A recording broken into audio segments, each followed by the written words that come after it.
పరలోక రాజ్యమును ఎవరు స్వతంత్రించుకుంటారు?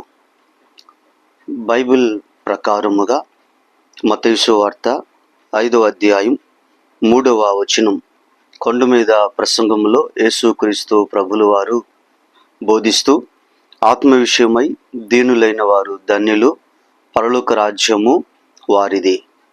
రెండవదిగా మత్తయి సువార్త 5వ అధ్యాయం 10వ వచనం కొండ మీద ప్రసంగంలో యేసుక్రీస్తు ప్రభువు చెప్పిన ధన్యతలలో 8వ ధన్యత, నీతి నిమిత్తం హింసింపబడువారు ధన్యులు, పరలోక రాజ్యము వారిది.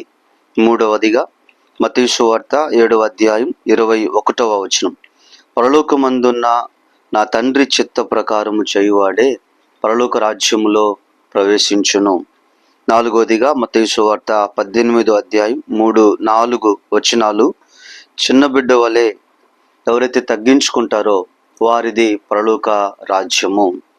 లూకా శుభవార్త 6వ అధ్యాయం 20వ వచనం ప్రకారం, బేదలైన మీరు ధన్యులు, దేవుని రాజ్యము మీది.